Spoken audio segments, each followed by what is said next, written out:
হয়, বৰ্তমান মই উপস্থিত আছোঁ মৰাণ লাচিত নগৰ এক ভাড়াঘৰত, য'ত বসবাস কৰে মৰাণ দৈনিক বজাৰৰ এগৰাকী পাচলি ব্যৱসায়ী। তেখেতৰ নাম হ'ল পংকজ গগৈ। আৰু এই পংকজ গগৈ যোৱাকালি আবেলি 3মান বজাৰ পৰা হঠাৎ নাইকিয়া হ'ল। এতিয়া পৰিয়ালত হাহাকাৰ অৱস্থা। ইয়াতে তেওঁলোক ভাড়াঘৰত থাকি নিজৰ একমাত্ৰ সন্তানক পঢ়া শুনাৰ কাৰণে ইয়াত থাকে। আমি পোনে পোনে এই পৰিয়ালটোৰ লগত কথা পাতিম। যিহেতু তেওঁ মৰাণ দৈনিক বজাৰত যোৱা 9 বছৰ ধৰি পাচলি ব্যৱসায়ৰ লগত জড়িত হৈ আছে। আৰু ইতিমধ্যে আমি জানিব পাৰিছোঁ তেখেতৰ ঘৰ খোৱাং তিনঠেঙীয়া কুবেৰুণ কৃষি পাম। আমি তেখেতৰ পত্নীৰ পৰা জানিব বিচাৰিম। হয় বাইদেউ, কি হৈছিলে ঘটনাটো? ঘটনাটো মানে দিনৰ 3 বজাত আহিছিলে তেখেত, গা ধুই পেলাই বজাৰলৈ গৈছে। তো মোক কৈ গৈছিলে যে মই সোনকালে তোমাক বজাৰ দিবলৈ আহিম নিশা 8 বজাত। তো বজাৰটো দি আহি যাম, মই বোলে বাৰ্থডে পাৰ্টি খাবলৈ যাম। তো বাৰ্থডে পাৰ্টি খাবলৈ যাম বুলি কোৱাত মই হ'ব সোনকালে আহিবা বুলি ক'লোঁ। তেখেত এতিয়ালৈকে আহি পোৱা নাই, কেনি গ'ল গম পোৱা নাই, ফোনো ৰিচিভ কৰা নাই। এই সংক্ৰান্তত আৰক্ষীক অৱগত কৰিছে নেকি? কৰিছোঁ।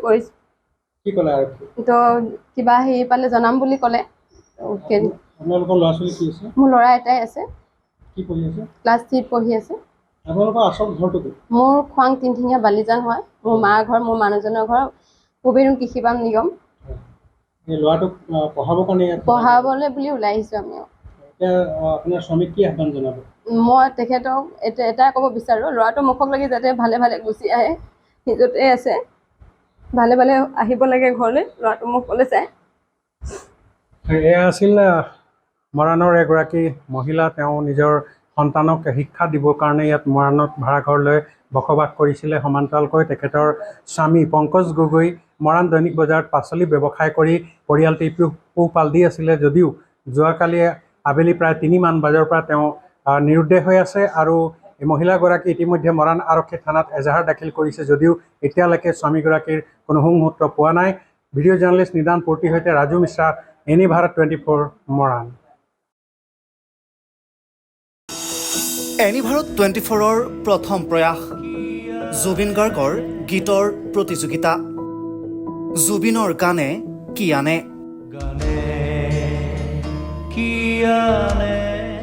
অডিশ্যনৰ বাবে যোগাযোগ কৰক 8638661821 আৰু 8812831556 নম্বৰত।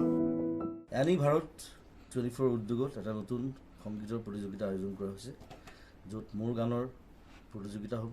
আপোনালোকে তাত প্ৰতিযোগী হিচাপে আহিবলৈ পাৰিব। আৰু মোৰ ফালৰ পৰা আন্তৰিক শুভকামনা জনাইছোঁ। আৰু অনুষ্ঠানটোৰ নাম হৈছে গানে কি আনে।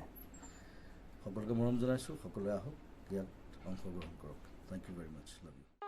ৰ'ব, আপুনি যে এটা অপৰাধ কৰিবলৈ গৈ আছে, আপুনি জানেনে? এই নাবালিকাগৰাকীক এতিয়াই বিয়াত বহোৱাটো যে এটা অপৰাধ, আপুনি জানেনে? অপৰাধ কেনেকৈ?